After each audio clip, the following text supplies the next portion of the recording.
HNSF, especialista em confiança, apresenta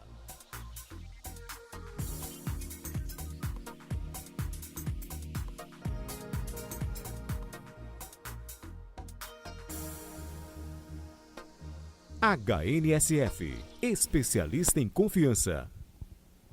Olá, você de casa, amigo telespectador, como vai? Boa noite. A partir de agora, como sempre, toda terça-feira, esse nosso encontro marcado aqui na programação da NTV com o programa Mais Saúde. Sempre a gente lembra, tem um programa que é voltado para que você possa tirar suas dúvidas em relação à questão da saúde. O programa que é feito também com sua participação pelo nosso telefone. Você liga e participa conosco, 3821-4488, pode ligar para a nossa secretária, vai passar aqui a sua pergunta para os nossos convidados, ou também através do nosso WhatsApp 999474515, programa Mais Saúde para você. Bom, e hoje, nesses nossos dois primeiros blocos, estamos recebendo aqui a Paula Braga, que é da Comissão de Doação de Órgãos do Hospital Regional, e também o Denilson Moraes. Denilson que já esteve aqui em outras oportunidades, e o Denilson recebeu um novo coração. O Denilson já há 2 anos e 9 meses é transplantado, e por isso nós o convidamos para falar hoje. Hoje, na verdade, é o Dia Nacional da Doação de Órgãos. E, é claro, a gente não poderia deixar de falar de um tema tão importante, e, inclusive, cada doador ele pode ajudar a salvar até 11 pessoas, né? 2 rins, 2 córneas, enfim, pode ajudar a salvar muitas vidas. E para fazer essa doação, é só você deixar especificamente para sua família, deixando para sua família que, se caso ocorra algum tipo de problema e seja constatada aí a morte cerebral, que possa ser feita, portanto, a doação. Quero agradecer aqui a presença tanto da Paula quanto do Denilson. Bom, boa noite a ambos, tudo bem com vocês? Tudo bem. Falei muito, né, Denilson? Tudo bem com Boa noite, Divar, boa noite a todos. Boa noite a todos, né? Ô Denilson, deixa eu conversar contigo primeiro. Já 2 anos e 9 meses como transplantado, recebeu um coração novo, está aí batendo no peito. Como é que você está hoje depois desse transplante? Estou numa fase muito boa, né? Uma fase já de menos risco de rejeição, com o uso de muitos medicamentos para evitar essa rejeição, os imunossupressores, mas de uma forma tranquila, né? Com atividade física, realmente uma nova vida, né? Uma possibilidade de receber um coração bom me trouxe realmente uma transformação de vida. Agora, Paula, o Denilson está aqui como um exemplo a ser seguido por outras pessoas que possam também fazer essa doação. Mas hoje, especificamente, a gente tem que embater nessa questão do Dia Nacional do Doador, porque, infelizmente, tem muitas pessoas que ainda não têm essa consciência da importância de doar os órgãos, né? Infelizmente. Né? Sim, infelizmente. Esse mês, o Setembro Verde, a gente trabalhou bem essa campanha no Hospital Regional. É um hospital grande, tem uma demanda grande de paciente, atendemos a região toda, e foi um momento bom para a gente trabalhar com essa conscientização da população. Várias recusas que a gente tem é devido à falta do diálogo mesmo de nós, durante o nosso período, nossa vida aqui na Terra, que eu falo com os meninos. É muito importante a gente conversar com os nossos familiares, tanto seu marido, sua esposa, seus pais, seus filhos, e deixar em vida bem esclarecido que você quer ser um doador de órgãos. Porque a partir desse momento que você conversa com a sua família, esclarece para eles esse desejo que você tem de doar os órgãos, tudo fica mais fácil na abordagem. Nós, da Comissão de Doação de Órgãos, várias recusas que a gente teve, que assim, foi poucas, em comparação ao número de doações que tivemos, foram poucas. Teve esse problema de, às vezes, o familiar falar assim, eu não sei se em vida ele queria isso. Então, assim, a dificuldade que a gente tem é essa. Por isso que existem essas campanhas, a gente pede à população, pede às pessoas, para sempre deixar bem claro esse desejo de querer doar seus órgãos no momento da sua morte. Vai ficar tudo mais fácil e vai ser gratificante essa ajuda que essa pessoa vai estar passando pela frente, porque a vida tem que continuar. Bom, para deixar bem claro para as pessoas, o Setembro Verde ele vem com esse intuito mesmo de esclarecer e chamar a atenção mesmo para essa doação de órgãos, né? Sim, é um mês em especial, né? Tá tendo várias propagandas, quanto na televisão. Aqui em Patos de Minas a gente trabalhou bem, né? Com vocês, Patos Hoje, Patos Agora, divulgando os nossos números, né? De doações que tivemos desde 2014, foram bastante os números expressivos de doações. E eu até falo, assim, foi um sucesso a nossa campanha. Nós temos que comemorar não só o Setembro Verde, comemorar sempre, porque eu acho que a doação de órgãos ela tem que ser bem esclarecida, não só em um mês. Né? Hoje a gente tem o exemplo do Denilson aqui, eu conheci ele, foi agora. Né? Fiquei super emocionada de conhecer ele no dia que ele foi lá no hospital, apresentei ele para o hospital inteiro. Gente, tem um coração aqui. Ó. Olha o nosso trabalho, porque muitas pessoas, às vezes, não valorizam esse trabalho, né, da doação de órgãos. E é um trabalho muito importante. Tem milhares de pessoas na fila de espera. A fila de espera, no Brasil, não é pequena. No Brasil, nós temos um total de 33.199 pessoas à espera de um transplante. Em Minas, são 3.036 pessoas que estão na fila de transplante à espera de um órgão, seja o coração, o rim, o fígado, o pâncreas e as córneas. Então, é um número muito grande. E nós temos essa possibilidade de ajudar, sim. É um momento difícil, é um momento de perda, é um momento que a família está sofrendo muito, perdeu um ente querido, uma pessoa que amava, mas é um momento que você pode deixar uma lembrança boa, né? Que é doando os órgãos. Agora, Paula, a decisão muito difícil também da família, porque quando se constata a morte cerebral também é um choque, é um baque para a família. Como é que vocês lidam com tudo isso lá dentro do hospital? A gente tenta trabalhar desde o momento que aquele paciente entrou dentro do hospital com uma suspeita de uma morte encefálica. O trabalho do regional é bastante humanizado. A gente tenta acolher aquela família, né, de forma, no momento que nós, para a abertura de um protocolo de morte cefálica, nós da comissão de doação, a gente já tem que comunicar à família. Olha, amanhã, tal hora, nós vamos abrir o protocolo de morte cefálica do seu parente. Isso aí já é uma notícia terrível, porque as pessoas têm conhecimento do que é morte encefálica. As pessoas sabem que é como se acabasse assim, com todas as esperanças daquela pessoa, que aquela pessoa sairia bem do hospital. Porque, no fundo, ainda tem essa esperança que você está falando, Sim. que a pessoa possa se recuperar mesmo ali dentro. Né? Então, A família está... A mente da família dentro do hospital, com seu familiar, é que ele vai melhorar, ele vai sair dali, ele vai embora para a sua casa. Aí, no momento que nós falamos para a família, não, vamos abrir o protocolo de morte encefálica, as esperanças vão todas embora. Mas a gente sabe acolher o paciente, sabe acolher a família, a gente temos a psicóloga da Cidote. Eu falo assim que o mais difícil também é passar a conclusão do protocolo. Né? A gente passa a conclusão do protocolo, conversa com a família e aguarda o direito delas, que eu sempre falo, isso é um direito. A gente do Hospital Regional não exige órgão de ninguém. A gente deixa bem claro que é um direito da família querer decisão doar. Da família, né? Em comum acordo, às vezes, Sim. com aquilo que você estava falando. Se a pessoa que está ali naquela situação, se ela em vida, ela tinha esse desejo, né, Denilson? E o que eu vejo pela minha experiência, que eu já ouvi pessoas comentarem, né, o que levou realmente a doar o órgão de um ente querido, realmente é o desejo que ele manifestou em vida. Isso é encarado como o último desejo. Então, quando se deixa a decisão para a família, é mais complicado. Sim. Então, se ocorreu essa conversa anterior, facilita a doação. Bom, nós temos aqui o exemplo do Denilson.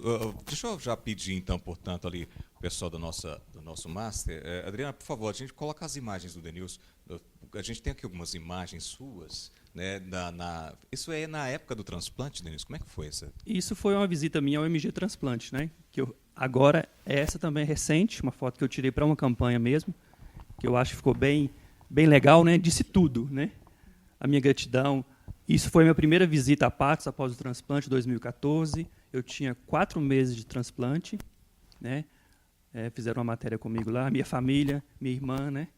Então, assim, sempre foi um momento de muita alegria, né? De gratidão imensa que eu vivo, né? 24 horas agradecendo por isso mesmo. Né? Só para as pessoas em casa terem uma noção, quanto tempo você ficou nessa fila de espera? E o que era, na verdade, o seu problema? Eu fiquei na fila apenas 17 dias. Eu fui muito abençoado, porque isso é raro acontecer. De achar um doador compatível, né? Há pessoas que ficam 3 anos. A última que fez de Patos, a dona Vanilda, ficou 3 anos. Ela fez terça-feira passada. Já está muito bem. Eu a visitei no hospital. Acho que tem essa aí. Ó. Então, fez uma semana hoje. Já está andando para todo lado. 57 anos que ela Dona tem. Vanilda, eu acho que eu a conheço, sim. Foi uma que a gente conversou uma vez contigo, né? O ano passado. Ela estava na fila de espera, sim. Então, está muito bem. Eu tinha miocardiopatia dilatada. Uma doença que foi evoluindo. Eu tinha várias restrições. Coisas simples, por exemplo. Eu só podia beber 1 litro de líquido por dia. Atividade física nenhuma. E outras restrições. E com o tempo, realmente, os médicos falaram, se não fizer o transplante, é morte. E graças a Deus... Foi um baque na época, né, irmão? Foi, mas eu acho que eu tive uma força divina que realmente me segurou.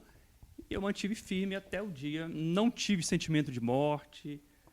Coisa divina mesmo, né? Que realmente correu comigo. Mas quando você ficou sabendo que tinha uma pessoa que poderia fazer doação e que era compatível, como é que foi? Alegria, esperança de uma nova vida, de poder pensar no meu futuro, de poder fazer planos, né? E segurança que realmente ia ser feito e ia ser bem sucedido nesse transplante. O seu transplante foi feito onde? Em Belo Horizonte, no Hospital das Clínicas. 2 anos e 9 meses já, cara. O Hospital das Clínicas é o 8º centro transplantador do mundo. Referência realmente, né? São médicos muito bons, tudo realmente muito tranquilo.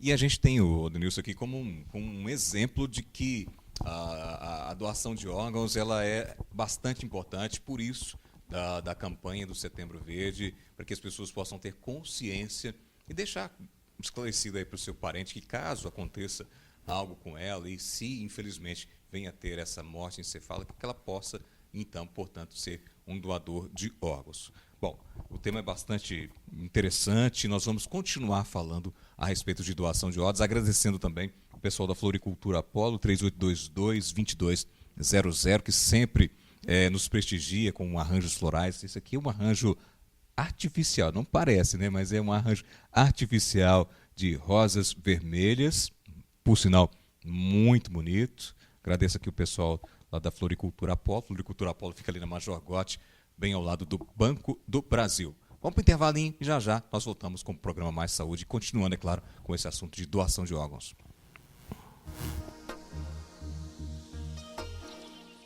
KNSF, especialista em confiança, volta a apresentar...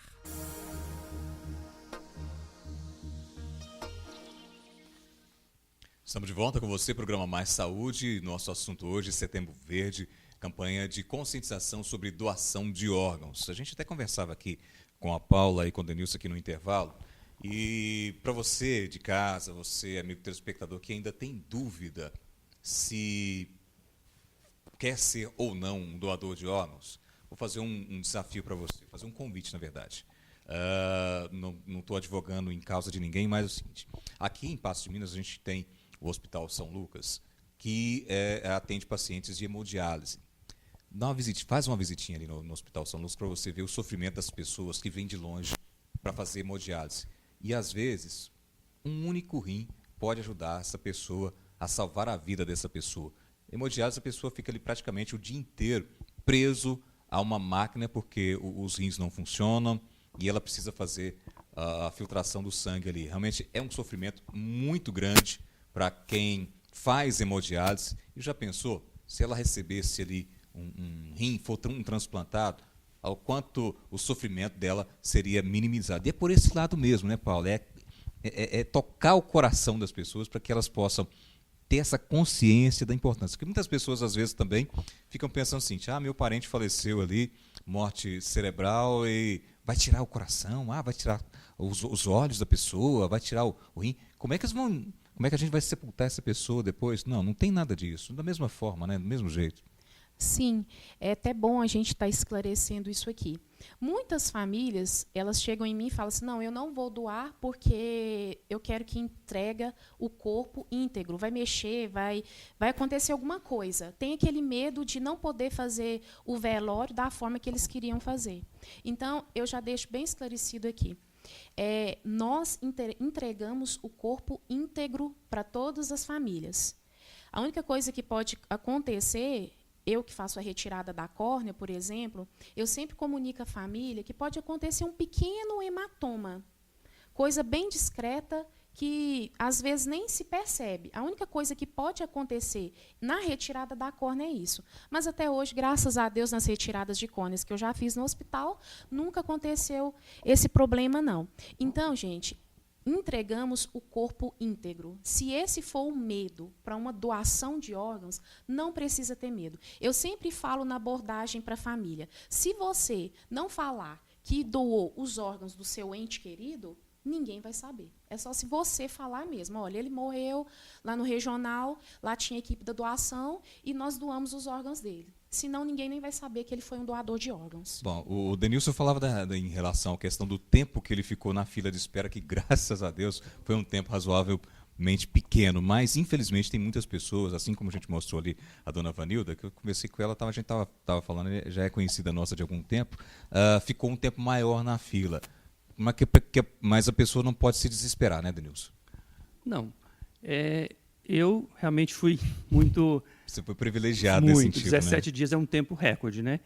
Mas há pacientes que não conseguem. Criança, é muito triste ver uma criança, às vezes, de 2 anos, uma adolescente de 15, um amigo conhecido meu, né, nesse processo todo de transplante, com 42 anos, ele não conseguiu esperar, já tem 90 dias. Então é muito triste, né? Ver uma pessoa naquela luta, naquela ansiedade toda e... Não achou ninguém compatível. Não achou ninguém compatível. Ele não conseguiu. Teve uma parada cardíaca, né? Realmente faleceu. Bom, nós temos aqui outras imagens, Adriana, por favor, coloque para a gente as imagens da campanha, né, do Setembro Verde, que é justamente isso que a gente está falando. Nossa, ali é o procedimento que é feito pelo MG Transplante, né, Paula? Sim. Ali foi uma retirada, né, que teve, e vem o pessoal de Uberlândia fazer a retirada e eles já estavam levando os órgãos. São pessoas especialistas, né, nesse tipo de doação. São médicos que fazem a captação dos órgãos. No regional, só faz a córnea eu e o Wendel. Nós fomos capacitados em Belo Horizonte para a gente fazer a retirada da córnea, mas os outros órgãos é só o médico mesmo. Não deixa a vida se apagar, seja doador de órgãos. Fale com sua família. É justamente isso, né? Por esse lado mesmo, né, Paulo? É sim. Começa aí. É você demonstrar esse desejo que você tem em vida. Tudo vai ficar mais fácil. Abordar, você pode ter certeza. Eu já abordei família que antes mesmo de eu acabar a abordagem, falou assim, não, eu vou doar, porque ele queria isso em vida. Ele falava comigo que queria ser doador, que queria doar os órgãos dele, que queria ter um pedacinho dele vivo em alguém. Uhum. Né? Acho que uma das coisas importantes a se falar, também, outro medo que existe é a certeza da morte encefálica, né? Isso a Paula pode falar melhor do que eu. Todo o processo, todo o protocolo para realmente fechar essa morte encefálica, né? Uhum. Sim, o processo de morte encefálica é um processo que a gente tem um tempo, a gente pede à família até 24 horas para estar fechando esse protocolo, né? É um protocolo tem que ser uma decisão rápida, né? Sim. Quando se fecha o protocolo, sim, tem que ser uma decisão rápida pela vitalidade dos órgãos daquele paciente. Então, a gente sempre esclarece para a família que a gente tem 24 horas para fechar esse protocolo de morte cefálica. Nesse período dessa abertura do protocolo, após 24 horas sem sedação do paciente, a gente faz um exame clínico pelo médico clínico intensivista e faz, depois de 6 horas, no intervalo de 6 horas, a gente repete o exame que foi feito, que é o teste de apneia, pelo neurologista, que é uma exigência da legislação do protocolo de morte encefálica. E durante esse tempo, esse intervalo para esperar 6 horas para se repetir o novo teste, fazemos um exame complementar. Eu, né, e meu colega Wendel, a gente faz o eletroencefalograma. Nesse eletroencefalograma, ele é laudado confirmado pelo neurologista, o Francisco Cota, é ele que lauda os eletros para a gente, porque nesse eletro vai se confirmar se aquele cérebro tem atividade cerebral ou não. Após todo esse procedimento dos testes de apneia, os 2 testes que são a exigência da legislação do protocolo, o eletroencefalograma, aí sim, fechamos o protocolo do paciente. O último teste é confirmado a morte cerebral desse paciente. Na declaração de óbito dele vai ter o horário e a data do último teste de apneia, que foi feito durante o processo do protocolo de morte encefálica. Notificamos para o MG Transplante e, em seguida, abordamos a família se eles interessam ou não na doação de órgãos. Aí vocês vão saber se a pessoa pode retirar as córneas, os rins, o pâncreas, aí é que vai verificar depois de tudo aprovado pela família, que vai saber quais os órgãos vão poder ser retirados, né? Sim. De início não, desculpa. Quando a gente faz a abordagem, a gente já passa para o pessoal, para os familiares, o que pode se doar, que é o coração, o rim, o fígado, o pâncreas e as córneas. Só que durante esse intervalo do protocolo é feito uma série de exames. E nesses exames, o médico, tanto o médico do CTI como o médico do MG Transplante, vai poder observar se não tem alterações nenhuma no fígado, se não tem alterações no pâncreas, no rim. Você entendeu? A córnea, nós vamos examinar aquela córnea, conversar com a família, porque é na abordagem que a gente vai descartar essa doação ou não. A gente tem uma série de perguntas que a gente faz para os familiares, Família, né? como que o histórico do paciente é extremamente importante para uma doação. Uhum. Se ele tinha boa saúde ou não, isso tudo Sim, influencia. medicamentos que esse paciente fazia uso em vida, como era a vida desse paciente, né, em circunstâncias de usuários de drogas e etc. Então, tem toda essa conversa, todo esse histórico vai completar a nossa abordagem para doação ou não. A família não fica sabendo para quem foi doado esse órgão depois, né? Não, interessante, é melhor não, né? Na minha abordagem, eu já esclareço o que o MG Transplante passa para nós. Vocês vão saber, dentro de um mês, eles podem acionar o MG Transplante e o MG Transplante vai passar as iniciais e a idade dos receptor. Agora, endereço, eles não passam. Bom, aqui em Passos foram quantas captações feitas só esse ano, Paulo? Esse ano foi feita 9 doações efetivadas de múltiplos órgãos e 3 de córnea. Uhum.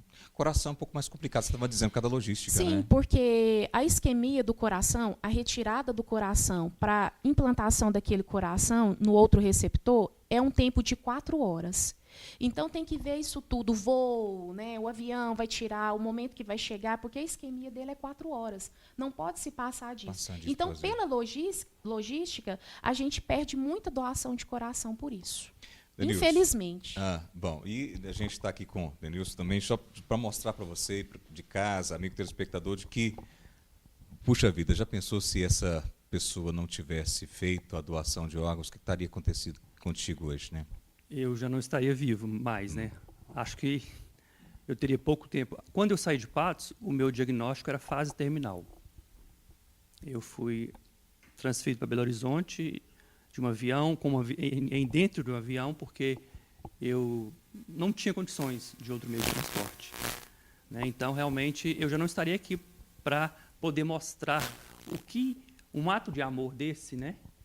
Que é um ato de desprendimento, de total amor ao próximo, pode fazer com a pessoa, né? Transformar a vida, na verdade. E hoje está engajado na campanha, né? Eu faço questão, né, de mostrar, de sempre estar postando alguma coisa, participando, porque eu quero que outras pessoas também sejam beneficiadas como eu fui.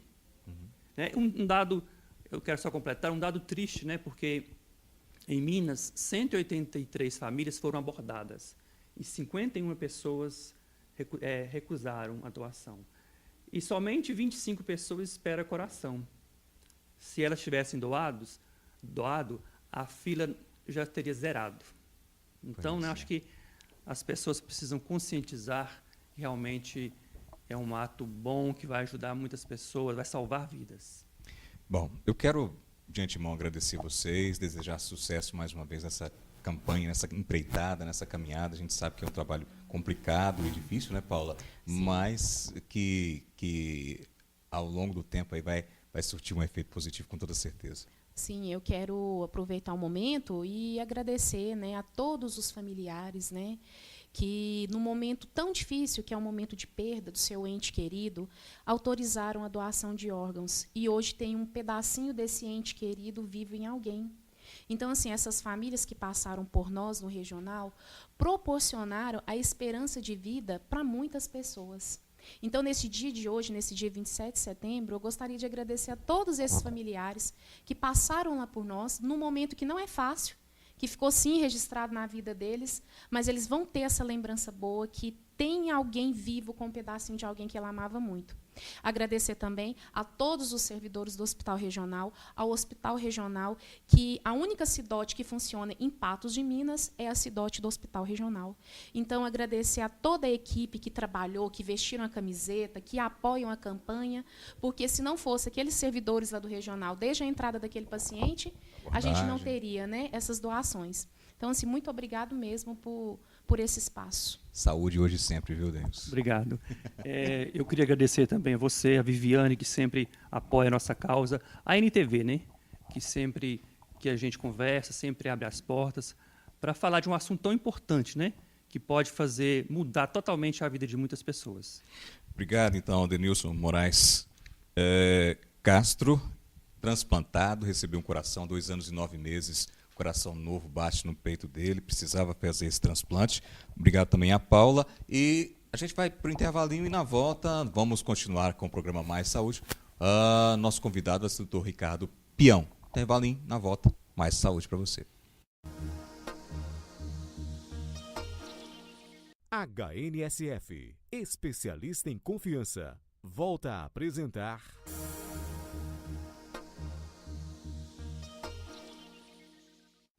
Olha, estamos de volta com você, programa Mais Saúde. Só para esclarecer aqui um nosso amigo telespectador que passou-nos uma pergunta aqui através do WhatsApp, se o sentimento da pessoa que é transplantada, voltando no nosso primeiro assunto, antes de nós conversarmos aqui com o Dr. Ricardo Peão, se ele muda. O Denilson estava me explicando aqui agora há pouco, assim, que no caso dele, é lógico que a alegria foi imensa, né, de saber que batia um novo coração no peito, que os problemas de saúde haviam acabado. Por isso, acho que é importante isso, a gente contar para você de casa, contar amigo telespectador. Acho que a alegria de quem recebe o órgão, com certeza, ela é muito grande, porque está acabando com o sofrimento da pessoa que, às vezes, está ali por vários e vários anos na fila do transplante. Bom, agora, nosso próximo assunto é o contrário, né? Nós temos o Setembro Verde, que é a campanha de doação de órgãos, de incentivo à campanha de doação de órgãos, mas também temos o Setembro Amarelo, que é uma campanha de esclarecimento em relação à questão dos suicídios. Infelizmente, são dezenas de pessoas que todos os anos tiram a vida com as próprias mãos. Sobre esse assunto, nós convidamos aqui o Dr. Ricardo Peão, que é psiquiatra, para abordar um pouquinho sobre esse assunto. Tudo bem com o senhor, doutor? Boa noite, mais uma vez, né? Boa noite a todos, é um prazer mais uma vez estar aqui. Curiosamente, o ano passado, nós estivemos aqui nesse estúdio falando sobre a cartilha da Associação Brasileira de Psiquiatria e o Conselho Federal de Medicina, referente a suicídio, prevenção de suicídio. E hoje, um ano após, eu estou mais à vontade para poder falar sobre esse tema tão delicado. Nós já estivemos aqui falando também a respeito desse assunto, é bastante delicado, mas o Setembro Amarelo, doutor, a campanha ela vem justamente para isso, para conscientizar as pessoas, né? Exatamente, Edivar. Para evitar esse tipo de problema, né? Após décadas e décadas de omissão silenciosa, a Organização Mundial de Saúde, enfim, se posicionou, orientando os profissionais no mundo inteiro a fazerem campanhas. Então, desde setembro de 2014, há exatamente 2 anos, o mundo está em campanha contra suicídio. Por quê? Porque cerca de 1 milhão de pessoas suicidam no mundo, todo ano. No Brasil, são, na verdade, 12 mil suicídios a cada ano. A gente quer fazer até um paralelo aqui com o assunto que a gente falava anteriormente, doutor Ricardo, porque enquanto uns estão brigando pela vida, lutando aí pelo um órgão para continuar sobrevivendo, infelizmente, outras pessoas não querem continuar com a sua vida. Mas o que leva uma pessoa a fazer isso, a cometer o suicídio? Então, Edivar, vamos entrar já nesse assunto.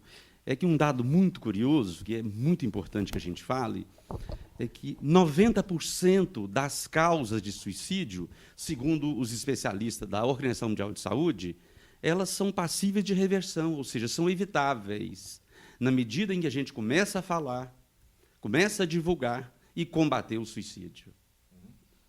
Agora, os portadores desse pensamento de que vou suicidar, são muitas pessoas, mas o que, na verdade, uma pessoa normal pode fazer isso? Veja bem, uma pessoa normalmente não se mata. Sempre tem algum Nós problema. sabemos- Pode ter certeza que tem algum tipo de nós problema, né? sabemos que a pessoa que se mata, ela já vem padecendo de um transtorno psiquiátrico há algum tempo, às vezes meses ou anos, ou ela pode passar por uma crise súbita, rápida, e em poucas horas ou dias partir para o ato suicida. Mas, com certeza, quem se mata não está bem, Edivar. Está no momento de crise emocional e precisa realmente de cuidados. E o que acontece no cérebro de um suicida? Inicialmente, surge algum estresse importante na vida, algum problema relevante. Esse paciente entra em processo de sofrimento emocional profundo. Esse processo de sofrimento emocional deixa essa pessoa humana em desespero. E o desespero é que, por fim, acaba levando ao isolamento completo e ao ato suicida. Então, infelizmente, uma pessoa normal não se mata, luta e busca a vida. E o que acontece na neuroquímica cerebral? É uma novidade. De alguns tempos para cá, nós sabemos que pessoas suicidas têm um excesso de um neurotransmissor chamado glutamato entre as conexões neuronais. Então, a depressão deixa esse pessoal com uma baixa de serotonina, noradrenalina, dopamina, nós já falamos aqui, né?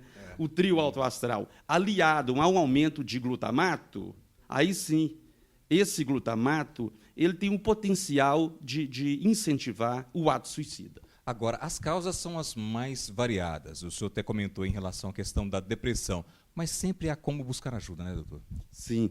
Além da depressão representa cerca de 50% das causas.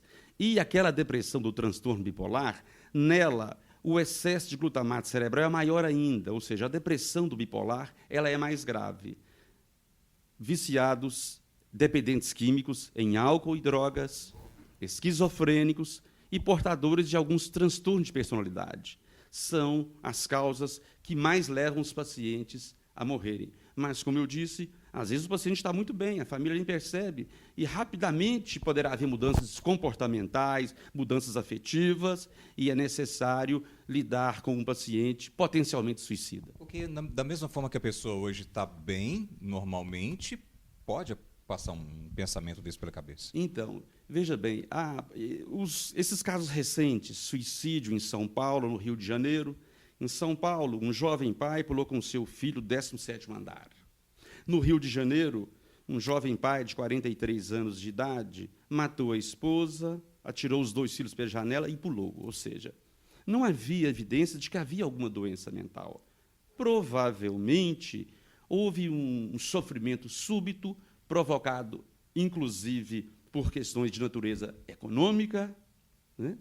Porque relatos em cartas de ambas essas situações relatavam dificuldades econômicas, perda do poder aquisitivo. Aí, no caso, a família, os amigos são extremamente importantes, porque podem começar a perceber algum tipo de comportamento diferenciado e tentar ajudar nesse sentido, doutor? Seria importante? É de extrema importância o ser humano sair um pouco do seu egoísmo e começar a se voltar mais para o outro, a pensar nessa possibilidade.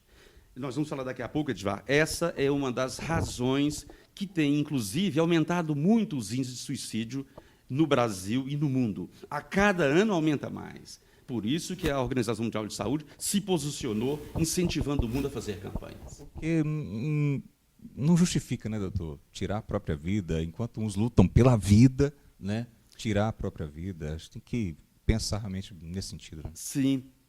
o momento de desespero profundo, a pessoa muitas vezes se isola, fica com vergonha de procurar ajuda. Tudo isso contribui, né, Edivar, para culminar num ato suicida. Bom, nós estamos aqui batendo um papo com o doutor Ricardo Peão, que é psiquiatra, um tema bastante melindroso, mas que precisa ser discutido, precisa ser falado, porque o número de suicídios que acontecem no Brasil, no mundo, infelizmente aqui em Patos de Minas também é um número bastante alto, e a gente precisa estar discutindo essa questão para desestimular, no caso, pessoas a fazerem isso, porque e contar para ela, né, que tem esse pensamento, que tem ajuda, ela pode procurar ajuda, que tem solução, sim, viu? Acho que muito do que a gente passa, do nosso sofrimento diário aí, é falta mesmo de procurar um amigo, de procurar alguém que possa te passar alguma informação que possa realmente te ajudar. Vamos para o intervalinho e já a gente retorna aqui com o doutor Ricardo e continua esse nosso bate-papo aqui.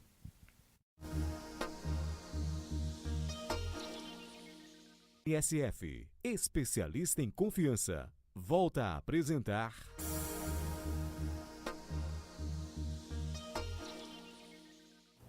Olha, estamos de volta com você, programa Mais Saúde. Já tem o NTV News, as principais notícias de Patos de Minas e também na nossa região.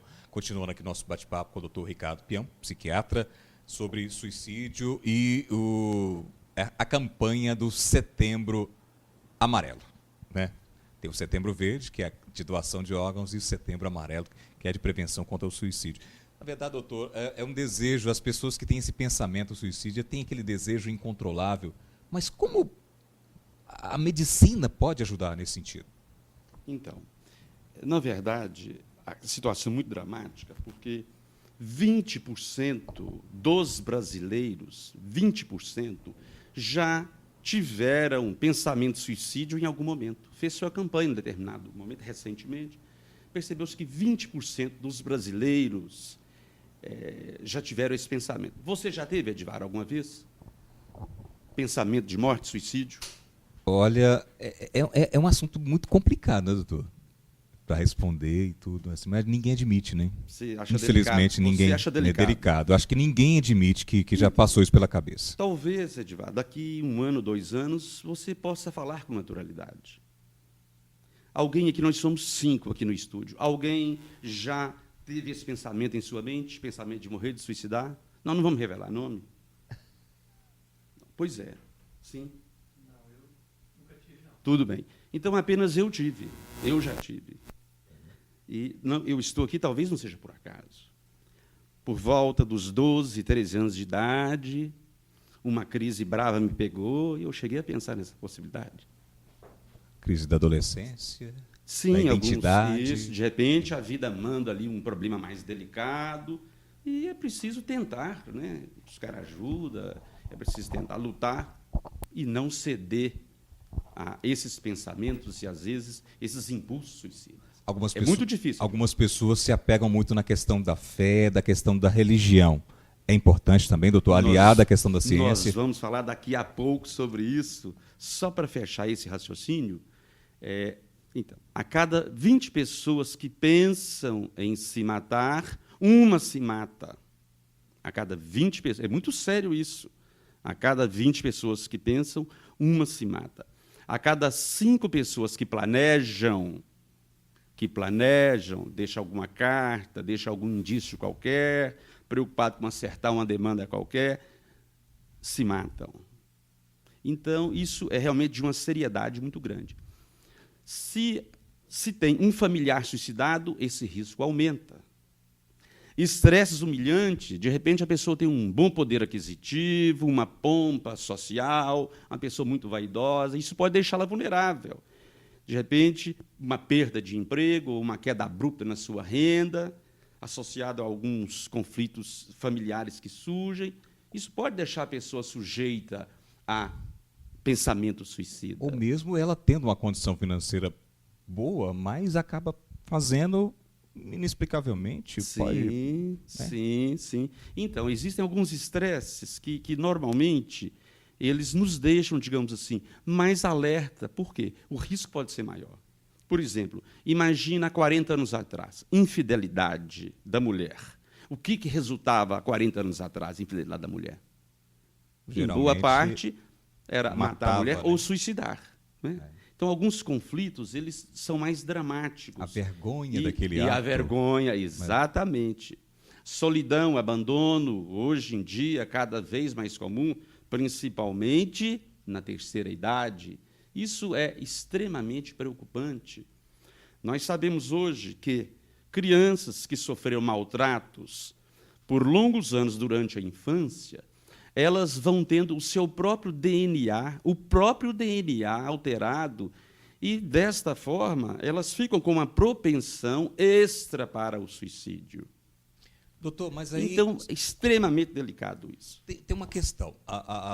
Eu falei da fé, mas falei a respeito da ciência também. Mas a medicina tem algum tipo de medicamento que pode fazer com que a pessoa tire esse pensamento, Então, esse trabalho do psicólogo, do psiquiatra, em conversar com a aguenta pessoa também? firme, Edivar. Vou É. resumir aqui. Nós estamos deixando essa notícia maravilhosa para daqui a pouco. Aguenta firme.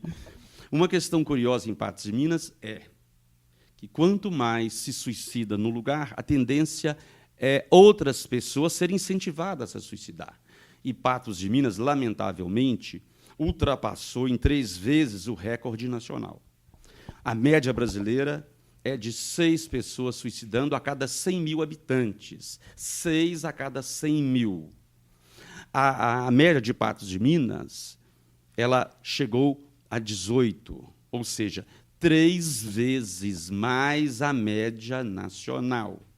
Ela se igualou a países como Rússia e Japão, né, que, por questões culturais e tudo mais, tem uma tendência, uma propensão maior a suicídio. É por isso que precisa ser investigado, doutor. É muito grande a proporção. É preciso ser Exatamente. investigado. Precisa ser muito bem analisado isso. Daqui a pouco nós vamos falar sobre medicamento. Uma questão muito importante, é por que os suicídios estão aumentando a cada ano? Por quê? É muito curioso isso, né? A nossa sociedade ela está tendo mais conforto, quer dizer, mais dinheiro, mais conforto, mais bens e tudo, recurso tecnológico, mais acesso à saúde. E, paradoxalmente, mesmo assim, o índice de suicídio está aumentando assim abruptamente. Ano após ano, o índice de suicídio aumenta no nosso país e no mundo, né? Então, é muito curioso isso. Nós sabemos que o momento que nós vivemos é de instabilidade emocional muito grande, provocada por uma inversão de valores. Há pouco, em off, aqui a gente falava um pouquinho sobre isso, né? Inversão de valores. Hoje é uma pressão muito grande para quê? Uma pressão muito grande para ter sucesso econômico, sucesso profissional, não é? Sucesso social. É o sucesso e a vaidade acima de tudo. E a nossa religiosidade, como você disse há pouco, a nossa espiritualidade cada vez mais em baixa. Então, as relações na família, as relações nos ciclos de amizade, as relações sociais, infelizmente, elas têm ficado deficitárias, né? Hoje, as relações amorosas são fugazes, são muito passageiras, a fila está correndo, né? Muito rapidamente. Aí vem a questão do ajudar essa pessoa, né? Como ajudar? Então, Esse bate-papo, a conversa. sim, sim. É de extrema importância nós nos posicionarmos com naturalidade para falar sobre o suicídio. Foi por isso que hoje eu virei entrevistador aqui por um minuto, né? Perguntando para você, Edivar, uma pergunta muito difícil e delicada, que possa ter te deixado numa situação embaraçosa, né? É justamente para isso, para a gente tentar lidar com naturalidade. Eu lido com o suicídio já tem 30 anos, eu lido com isso. Desde o 4º ano de medicina, eu já entrei no hospital psiquiátrico. Então, para mim, é simples falar. E também, para alguém que quer ajudar aí um irmão, um seu ente querido, um amigo, quem quer que seja, é isso. É chegar e conversar, chamar para conversar. Olha, está com algum problema? Está acontecendo alguma coisa e tal? É só chamar para conversar. Naturalmente, essa pessoa vai querer desabafar. Muitas vezes falta esse chegar na pessoa. Para a gente finalizar, doutor, ficou faltando a questão da medicação. Tem algum tipo de medicação? Sim, uma grande novidade. Vai ser lançado ano que vem um medicamento chamado escetamina. Esse medicamento tem sido pesquisado nos últimos 5 anos. Esse medicamento ele é surpreendente. Por quê? Ele tem o poder de, após o paciente inalar, via nasal, aspirado, após inalar uma dose do medicamento, 24 horas depois, metade dos portadores de pensamentos suicídios, simplesmente o pensamento vai embora. É uma coisa impressionante. Esse medicamento, a escetamina, regula aquele glutamato que está em excesso no cérebro, nas conexões neuronais, contribuindo muito para os pensamentos e os atos suicidas. Então, é muito bem-vindo esse medicamento, que está chegando no ano que vem aqui no Brasil para nos ajudar. Bom, novidade, mas que fica, então, portanto, o recado, fica aí o nosso esclarecimento a você. A campanha, o mês de setembro está terminando, mas é claro que a campanha ela continua, tanto do Setembro Verde quanto do Setembro Amarelo, que você possa se conscientizar tanto da doação de órgãos, que foi o nosso assunto anterior, como também a questão do suicídio. Doutor, nosso tempo ali está estouradinho, mas eu agradeço o senhor de coração mais uma vez. Eu quero depois, em outra oportunidade, nós vamos ter com certeza outras oportunidades também de debater aqui outros temas da sua especialidade também depois. Então, Edson, é um prazer muito grande estar aqui mais uma vez, tentando dar a nossa contribuição. E nesse ano que passou, eu acabei criando coragem de falar de mim mesmo, né? Para poder desmistificar isso, citar, olha, eu mesmo já passei por isso, tem jeito, vamos buscar ajuda, não é? Independente da idade, né? Seja jovem, pessoa mais velha. Qualquer enfim, idade. Homem, mulher. Mesmo, é isso mesmo. Prazerão muito grande. Bom, e você vai ficar agora com as principais notícias de Patos de Minas e região, agradecendo também o pessoal da Floricultura Apolo, que nos presenteia aqui com esse arranjo floral. Floricultura Apolo, 3822-2200, Major Gotti, bem ao lado do Banco do Brasil. Agora sim, as principais notícias de Patos de Minas e também da nossa região com NTV News. A gente retorna na próxima semana, programa Mais Saúde, sempre na terça-feira com você a partir das 18 horas. Um abraço, até lá. HNSF, especialista em confiança, apresentou